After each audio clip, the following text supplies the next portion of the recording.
2020년에 그 연극 대본상을 수상했던 그 생일 파티라고 하는 그 작품이 있는데요. 제가 보지는 않았지만 제가 한번 글을 보니까 이 작품의 주제를 이렇게 설명을 하고 있는데, 그 작품의 주제가 인간의 불행은 어디에서 오는 것인가? 인간의 불행이 죽음에서 오는 것인지, 아니면 죽음을 대처하는 인간의 자세에서 오는 것인지, 이 두 가지를 질문하고 있는 그런 내용입니다. 이 성경은 여기에 대해서 분명한 답을 우리에게 주고 있습니다. 불행은 도대체 어디에서 오는 것인가? 그것은 바로 하나님과의 화목이 깨어짐으로 말미암아 인간에게 불행이 왔다고 성경이 말씀을 하고 있어요. 다시 말하면 인간의 불순종으로 인하여 인간에게 불행이 닥쳐왔다고 하는 것입니다. 거꾸로 이야기하면요, 어떻게 인간이 다시 행복해질 수 있는 것인가? 그것은 깨어져 버린 그 화목이 다시금 회복되는 것입니다. 그래서 우리 에베소 2장 18절 말씀에 보시면 십자가로 화목하게 하셨다고 말씀을 하고 있어요. 예수님이 이 땅에 오셔서 하나님과 화목이 깨어졌는데 그 깨어진 관계를 다시금 화목하게 하셔서 우리 인간을 불행에서 행복으로 바꾸어 주셨다고 하는 것입니다. 이것이 성경의 가르침 아닙니까? 세상에 많은 사람들이 행복을 찾기 위해서 많은 노력을 하고 있어요. 그럼에도 불구하고 행복을 찾지 못하고 있는 이유가 무엇입니까? 그것은 성경의 가르침을 외면하기 때문입니다. 성경의 가르침 속에 인간이 행복할 수 있는 길이 성경에 기록이 되고 있다고 하는 것입니다. 우리 인생이 불행하게 살고 있는 것은 무슨 재물이 없어 불행하게 살고 있는 것이 결코 아니라고 하는 것입니다. 그것은 우리가 가정 안에, 교회 안에 화목이 깨어졌기 때문입니다. 그래서 우리 인생과 가정과 교회 가운데 가장 중요한 것이 무엇인가? 그것은 화목이 있는가? 화목이 없는가? 이것이 우리 인생에 있어서 가장 중요한 것이라고 하는 것입니다. 하나님이 주시는 화목을 경험하며 사는 삶은 행복한 삶이라고 이렇게 말씀을 드릴 수가 있어요.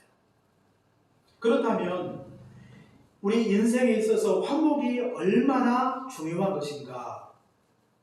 우리가 성경 1절에 보니까 마른 떡 한 조각만 있고도 화목하는 것이 제육이 집에 가득하고도 다투는 것보다 나으니라, 이렇게 말씀을 하고 있죠. 그것은 이 마른 떡 한 조각이 있고 거기에 화목이 있다면 제육이 가득하고 다툼 속에 있는 것보다 더 낫다고 이렇게 말씀을 하고 있어요. 화목은 바로 이 물질의 가치보다 화목의 가치가 더 중하다고 성경이 말씀을 하고 있는 것입니다. 우리가 마태복음 18장 말씀에도 보니까요, 마태복음 5장이죠. 5장 말씀에 보시면 예물을 드리다가 형제에게 원망을 들을 만한 일이 있거든 예물을 제단 앞에 두고 돌아가 화목한 후에 다시 예물을 드리라고 이렇게 말씀을 하고 있습니다. 제사를 드리는 것도 중요하지만 그에 못지않게 중요한 것이 무엇인가? 바로 형제와 화목하는 것. 화목하는 것이 예물을 드리는 것보다 우선이라고 하는 것입니다. 그렇기 때문에 우리가 세상 그 어떤 것과 화목을 결코 바꿀 수가 없는 것입니다. 우리가 신앙 안에서 화목하는 것도 중요하고, 그리고 사람과 사람이 화목한 관계 속에서 살아가는 것, 세상의 그 어떤 것과도 바꿀 수 없는 가장 소중하고 귀한 것임을 성경을 통해서 우리에게 가르쳐주고 있는 것입니다. 형제간에 우리가 형제에 오해하지 못하고 살아가는 사람들이 종종 있는데, 그것은 이 이해관계가 개입이 되면 형제간의 오해가 띄어지지 않습니까? 돈 문제가 개입이 되면 형제도 원수가 될 수가 있어요. 그러나 아무리 재물이 좋다 할지라도 화목과는 결코 바꿀 수 없는 것입니다. 돈 때문에 화목을 팔아버리는 것, 이것은 인생에 있어서 가장 소중하고 귀한 것을 버리는 것과 같은 것입니다. 뿐만 아니라 이 화목은요, 하나님의 명령이고 또 하나님께서 우리에게 주시는 사명이므로 중요하다고 하는 것입니다. 우리가 로마서 5장 18절에 보니까 너희가 할 수 있거든 모든 사람과 서로 화목하라, 이렇게 말씀을 하고 있어요. 하나님께서 우리에게 주시는 명령입니다. 뿐만 아니라 고린도후서 5장 18절 말씀해 보시면 우리에게 화목하게 하는 직분을 주셨다 그랬어요. 이것은 하나님께서 우리에게 주시는 사명이라고 하는 것입니다. 하나님은 우리에게 명령으로 화목을 명하시고 있는 걸 볼 수가 있고, 그러므로 마땅히 우리는 그 명령에 순종해야 되는 것입니다. 가정 안에서도 화목하고, 교회 안에서도 화목하고, 직장 안에서도 화목하고, 세상 안에서도 화목하고, 하나님과도 화목하고, 우리는 그 대상이 하나님이든 사람이든 할 것 없이 우리는 모든 사람들과 화목하게 살아가야 되는 것입니다. 하나님께서 우리에게 주시는 명령이라고 하는 것입니다. 뿐만 아니라 이 화목은 우리가 감당해야 될 어떤 사명이라고 이렇게 말씀을 드릴 수가 있어요. 사명. 하나님의 세상에 우리를 두신 것은 세상을 화목하게 하기 위해서 세상에 우리를 두셨다고 하는 것입니다. 첫째로는 하나님과 화목하게 하기 위해서 하나님이 우리를 세상 가운데 두신 것입니다. 우리는 하나님과 화목한 자로 살고 있지만, 그러나 아직도 하나님과 화목하게 살지 못하고 하나님과 원수가 되어 살아가는 사람들이 많이 있지 않습니까? 그러므로 그들을 하나님과 화해시키는 것, 이것이 하나님께서 우리에게 주어진 사명이라고 하는 것입니다. 그러므로 아직도 하나님을 알지 못하고 이렇게 살고 있는 사람들이 많이 있는데, 우리가 전도자가 되어서 그들을 화목케 하는 이 귀한 직분을 우리가 온전히 감당을 해야 되겠습니다. 뿐만 아니라 사람과 사람을 화목케 하는 이 사명도 우리가 감당을 해야 돼요. 우리가 가정 안에서도 우리가 부부가 또 가족끼리 서로 화목하게 살아야 되겠지만, 또 우리가 세상 속에서 직장 안에서 우리가 서로 화목하게 살아야 되겠습니다. 갈등과 분열이 많은 세상 속에서 하나님이 우리 신자들을 세상 가운데 두신 이유가 무엇인가? 그것은 세상의 갈등과 분열을 조장하는 자로 세상에 우리를 두지 아니하시고, 갈등과 분열을 조정하는 피스메이커로 하나님께서 우리 신자들을 세상에 두신 것입니다. 이것이 우리의 역할이고 책임이라고 하는 것이죠. 그래서 갈등과 분열이 많은 세상 속에 우리 신자들이 들어가면 그 갈등도 다툼도 분열도 이렇게 잠잠하게 만드는 것이 우리에게 주어진 본분이고 역할이고 책임이라고 하는 것입니다. 얼마나 세상에 갈등이 많아요. 가정 안에도 갈등이 많고, 우리가 직장에 가보시면 갈등이 많고, 인간관계 속에서 얼마나 많은 갈등과 다툼이 있습니까? 그런데 하나님이 우리를 이 세상 가운데 보내신 것은 뜻이 있는데, 이렇게 갈등이 가득한 이 세상을 화목한 세상으로 만들기 위해서 하나님이 우리를 세상 가운데 두신 것입니다. 왜 세상 한복판에 하나님의 교회를 두셨습니까? 불교같이 저 산중에 교회를 두지 아니하시고 하나님이 이 세상 복판에 교회를 두신 까닭이 무엇입니까? 그것은 하나님과 화목하지 못하고 서로 갈등과 분열 속에 살고 있는 이 세상의 무수한 영혼들을 하나님과 화해시키고 사람과 사람을 화해시키는 그 역할을 감당하게 하기 위해서 하나님이 교회를 세상 가운데 두신 것입니다. 그러므로 교회가 이 역할을 잘 감당하기 위해서는 교회가 먼저 하나가 되는 것입니다. 교회 안에 갈등과 분열이 많으면 결코 이 세상을 화해시킬 수가 없는 것입니다. 교회 안에 다툼이 있고 분란이 있고 막 싸움이 있다면 그런 교회가 어떻게 세상을 화해시킬 수가 있겠어요? 교회는 다툼의 한 복판에 있어서는 안 돼요. 다툼과 갈등의 당사자가 되어서는 안 된다고 하는 것입니다. 세상에서 볼 때 교회가 가장 흉측한 모습이 무엇인가? 교회가 다툼의 당사자가 되는 것입니다. 세상에 보통 사람들이 가장 혐오하는 교회의 모습은요, 교회가 싸우는 거예요. 정치를 보면서 사람들이 염증을 느끼는 이유가 무엇입니까? 정치가 서로 다툼과 갈등과 분열을 조장하기 때문입니다. 사람들이 이거 싫어해요. 아무리 명분이 옳다 할지라도 일단 다툼에 대한 선입관이 커요.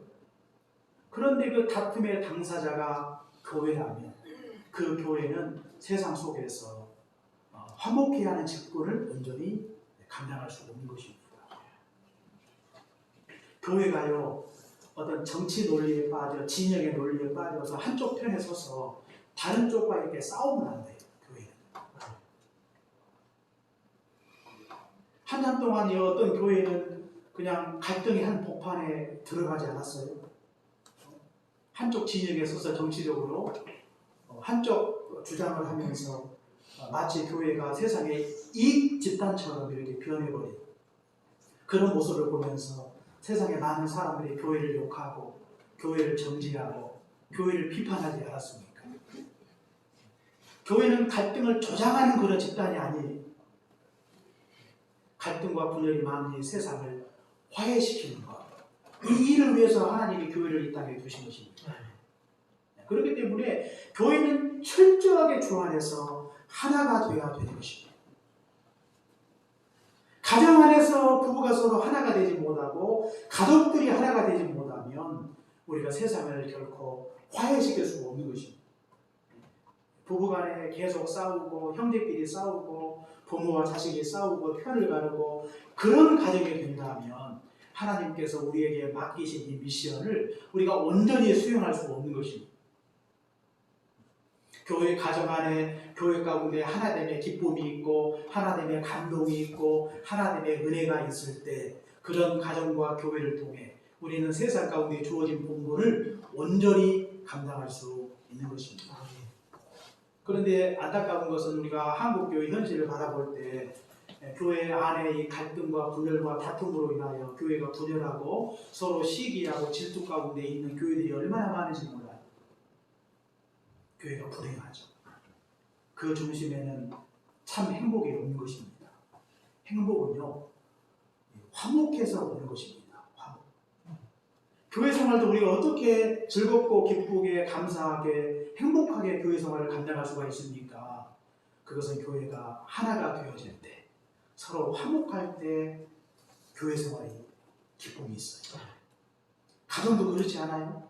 아무리 우리가 산의 진미를 먹고 마신다 할지라도 가정 안에 서로 화목하지 못하고 서로 물고 뜯으면 피차 멸망하는 거 아니겠어요? 그러므로 우리 신자들에게 이 세상에 살고 있는 많은 사람들에게 정말로 우리 인생의 가장 중요한 가치가 바로 화목이라고 하는 것입니다. 얼마나 이 화목이 우리에게 소중한지 몰라요. 반대로 화목이 이렇게 중요한 것이라면 화목하지 못한 것이 얼마나 심각한지도 알아야 되겠습니다. 우리가 성경 19절에 보니까요, 다툼을 좋아하는 자는 죄가를 좋아하는 자요 그랬어요. 다툼을 좋아하는 자는 죄를 사랑하는 자다 그런 뜻이에요. 다툼은요, 죄입니다. 죄. 다투며 사는 것은 뭐 세상에다 누구나 하는 것이고 뭐 다들 하는 것이다 이렇게 안이하게 생각할 것이 결코 아니라고 하는 것입니다. 성경은 다툼은 죄로 규정을 하고 있다고 하는 것입니다. 그러므로 우리가 결코 비애스럽게 생각을 해서는 안 된다고 하는 것이죠. 특히 우리가 경건하게 사는 사람들의 삶의 특징은요, 죄에 대해서 굉장히 민감합니다. 죄를 쉽게 생각하지 않아요.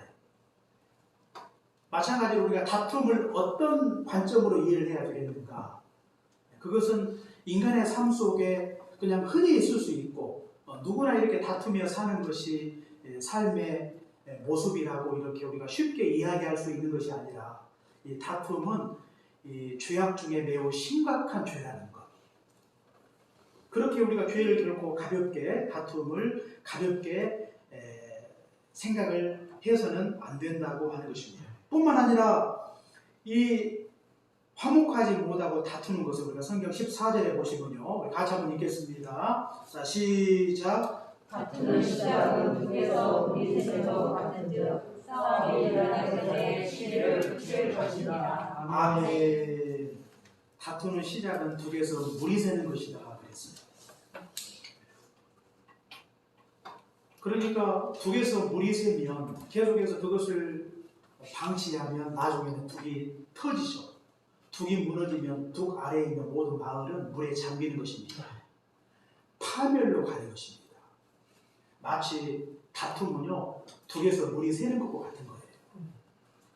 다툼이 방치가 되고 다툼이 지속되면 결국에는 파멸로 갈 수밖에 없다는 거예요. 그만큼 심각한 것이 바로 다툼이라고 하는 것이죠. 우리가 다툼이 잦다고 하는 것을 우리가 가볍게 여겨서는 안 되겠습니다. 제가 알고 있는 어떤 부부도 결혼한 지 한 3개월 정도 됐는데 보니까 결혼하기 전부터 실행 문제로 굉장히 다툼이 많더라고요. 그래서 굉장히 힘들게 이제 결혼식을 했는데 결혼식을 하고 난 이후에도 그 다툼이 끊이지 않아요. 그래서 자꾸 이제 실행 문제가 언제나 문제가 되는 것 같더라고요. 시부모들과의 관계 이런 것 때문에 자꾸 문제가 되는데 명절 때 시댁을 먼저 가야 되는지 처가를 먼저 가야 되는지 그 문제로 인해서 굉장히 많이 다투고 또 최근에는 시댁을 방문을 했는데 좀 시댁의 집이 좀 적었던 모양이에요. 그래서 이제 그냥 그 집에서 자기가 좀 어려우니까 저 밖에서 이렇게 자겠다. 밖에서 뭐 방을 얻어서 자겠다 해갖고 이제 그 문제로 인해서도 굉장히 많이 다투었어요. 그래서 시어머니가 막 소리를 지르고 또 며느리는 그로 인해 상처를 받고 그래서 굉장히 그 마음에 그 분노심이 굉장히 크더라고요. 근데 벌써 결혼한 지 3개월 됐는데 벌써 이혼하자는 이야기가 나오고 있어요. 그리고 우리 다툼이라고 하는 것은 처음에는 작게 보일 수가 있어요. 사소하게 보일 수가 있습니다. 그런데 작은 다툼을 계속해서 방치하고 그 작은 다툼이 일정 시간 지속이 되면 나중에는 부부관계에 돌이킬 수 없는 그런 상황에 빠질 수 있다고 하는 것입니다. 그렇기 때문에 우리가 다툼이 일어나기 전에 일어날 때에는 속히 그 다툼을 멈춰야 되는 것이죠. 오늘 성경 말씀을 보니까 싸움이 일어나기 전에 시비를 그치라 이렇게 말씀을 하고 있죠. 그래서 두 개의 구멍이 나서 물이 새고 있는데 자꾸 다투게 되면 부부간에 금이 가는 것입니다. 그리고 그 금이 커져요. 금이 벌어져요. 나중에는 부부간에 돌이킬 수 없는 상황에 이르게 된다고 하는 것이죠. 그렇기 때문에 결국 우리가 다툼을 작게 보지 말아야 된다고 하는 것이죠. 부부가 다툼이 지속되면 파멸에 이를 수 있다고 하는 것입니다. 그렇다면 우리가 다투지 않고 화목하게 살 수 있는 비결이 과연 무엇일까요? 우리가 성경 9절 같이 한번 읽도록 하겠습니다. 자, 시작. 허물을 덮어주는 자는 사랑을 구하는 자요 무엇을 보든 말하는 자는 치사한 것을 위반하는 자니라. 아멘. 허물을 덮어주는 자가 사랑을 구하는 자다 그랬어요. 허물을 덮어준다고 하는 것이 무엇입니까? 바로 다른 사람의 허물을 관대하게 대하는 거죠. 용서하는 것을 가리킵니다. 용서. 다른 사람의 허물과 죄에 대하여 관대한 마음을 갖는 것, 용서하는 것. 그것이 다툼을 멈추고 화목한 길로 가는 길이라고 하는 것입니다. 상대방의 허물을 발견했을 때 계속해서 비판하고 정죄하고 지적하고 공격하면 나중에는 관계에 금이 가죠. 그래서 심각한 문제를 초래할 수가 있어요. 우리 인간은 누구나 다 허물이 있죠. 연약함이 있어요. 그런데 그 허물과 연약함을 그때그때마다 지적하고 공격하고 비판하면 관계는 더욱더 어려워지는 것입니다. 그러므로 상대방이 허물이 있고 연약하다 할지라도 성경은 허물을 덮어주라 이렇게 말씀을 하고 있어요. 용서하라 그 말입니다. 용서하라. 작은 불씨를 덮어버리면 금방 꺼지지만 작은 불씨를 방치하고 그냥 오히려 작은 불씨를 키우면 나중에는 큰 불이 되어 산을 키우는 것입니다. 허물을 용납하는 것은 작은 불씨를 덮어주는 것과 같은 것입니다. 문제가 되지 않죠. 이 땅에 완벽한 사람은 존재하지 않습니다. 누구나 허물이 있어요. 그럼에도 불구하고 그 허물에 대하여 관대한 마음을 가지고 그 허물을 용서하면 우리는 다툼을 멈추고 화목한 길로 나아갈 수 있는 것입니다. 우리가 어떤 마음으로 이렇게 상대방의 허물을 덮어야 되겠는가? 우리가 예수님의 말씀을 기억을 해야 돼요. 예수님은 70번씩 7번이라도 용서하라. 무한 용서를 말씀하고 있지 않습니까? 예수님은 원수를 사랑하고 핍박하는 자를 위해 기도하라. 이렇게 말씀을 하고 있는 것입니다. 또 우리가 마태복음 18장 말씀해 보시면 1만 달란트 비유를 통해서도 예수님은요 바로 1만 달란트 빚진 자를 이 주인이 다 탕감해 주지 않습니까? 1만 달란트라고 하는 것은 도저히 탕감할 수 없는 엄청난 이 빚을 말하고 있는 것이죠. 한 달란트는 6천 데나리오. 그러니까 1만 달란트는 1인당 일당 10만 원으로 계산을 하면 한 6조 정도의 금액입니다. 6조. 그러니까 6조를 탕감해 준 거예요. 6조 겁이나 했습니까 우리가? 이 엄청나게 많은 빚을 탕감해 주었는데 자기 동관 하나가 500데나리오의 받을 빚이 있는데 그 빚을 갚지 않는다고 해서 그 동관을 하나 옥에 가둬버리죠. 자기가 그 정도의 빚을 탕감받았으면 당연히 자기가 받을 작은 빚을 탕감해 주는 것이 상식 아닙니까? 그럼에도 불구하고 이 사람은 마음이 악하여 그렇게 하지를 못했어요. 내가 너를 불쌍히 여겨서 내가 내 빚을 많이 탕감해 주었는데 너도 그를 불쌍히 여겨주는 것이 옳지 않냐고 주님이 말씀하지 않아요? 우리 주님은 우리가 지불해야 될 이 죄의 빚을 예수님이 다 탕감해 주셨어요. 그럼에도 불구하고 다른 사람의 작은 허물 하나조차도 우리가 용납하지 못하고 작은 허물을 용서하지 못할 때가 많고 나의 허물은 작게 보이고 상대방의 허물은 크게 보여 그 사람의 허물을 정지하고 판단하고 비판할 때가 얼마나 많은지 모릅니다. 우리 주님이 보여주셨던 그 용서의 사랑을 우리도 이 땅에서 실천하며 살기를 원하십니다. 요한복음 7장에 어떠한 가늠하다 현장에서 잡힌 그 여인이 예수님께로 데리고 오지 않습니까? 그때 그 여인을 돌로 쳐 죽이려고 하죠. 그때 예수님이 말씀하십니다.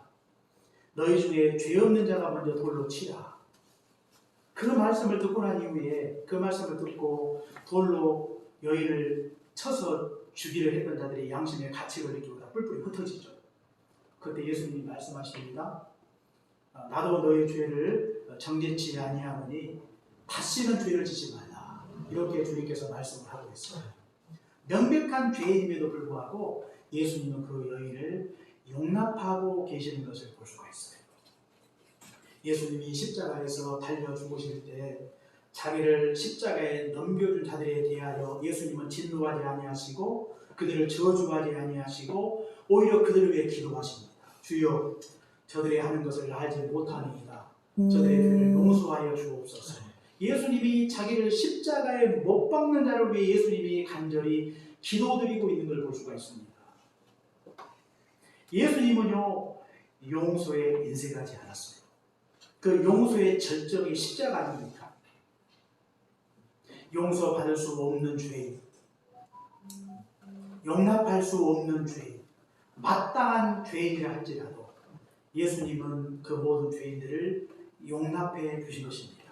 우리는 그 사랑을 입은 자들 아닙니까? 그럼에도 불구하고 이렇게 주님의 용서의 사랑을 받으심에도 불구하고 다른 사람의 작은 허물을 용납하지 못하고 갈등과 다툼과 분열을 조장하며 살아갈 때가 얼마나 많습니까? 우리가 이 땅에서 화목한 인생을 살 수 있는 비결이 과연 무엇입니까? 예수님이 보여주셨던 그 용서의 사랑을 우리도 가정 안에서 그리고 직장 안에서 인간관계 속에서 교회 안에서 무한 용서의 사랑을 실천하는 것입니다. 70번씩 7번 490번 아니에요? 이것은 무한적으로 용서하라고 말이에요.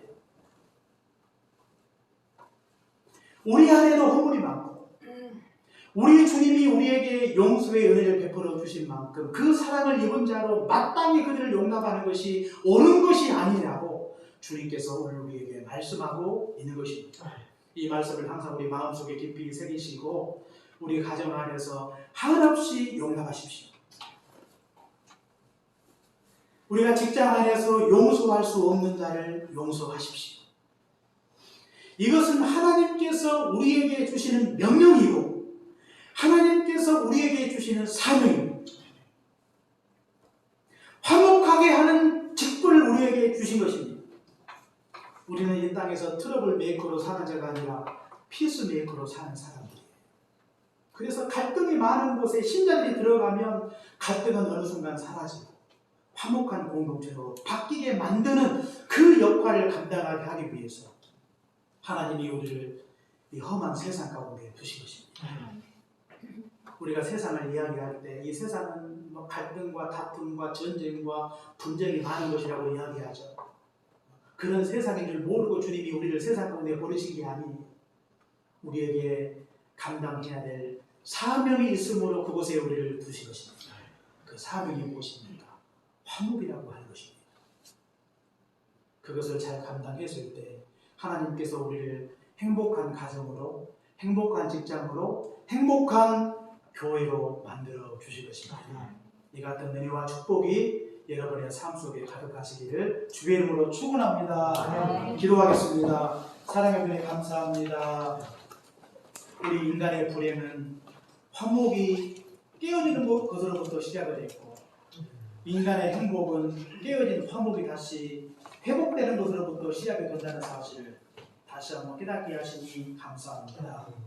하나님과 화목하지 못한 자를 화목시키고 사람과 사람의 갈등과 분쟁 가운데 있는 자들 하나님이 그곳에 나를 두신 것은 그들을 중재하는 자로 나를 두셨음을 항상 기억하고 우리에게 주어진 역할을 온전히 감당하게 하옵소서. 1만 달란트 비유를 통해 우리 안에 있는 모든 허물과 죄를 주님이 용서해 주신 만큼 우리도 다른 사람의 작은 허물을 용납할 수 있는 너그럽고 관대한 마음을 우리에게 허락하여 주옵소서. 큰 사랑을 받았음에도 불구하고 작은 사랑을 실천하지 못하는 옹졸한 신자로 살아가지 않도록 도와주시고 주님이 우리에게 보여주셨던 그 사랑, 용서의 사랑, 십자가 사랑을 우리도 실천하며 살게 하옵소서. 예수님 이름으로 기도합니다. 아멘.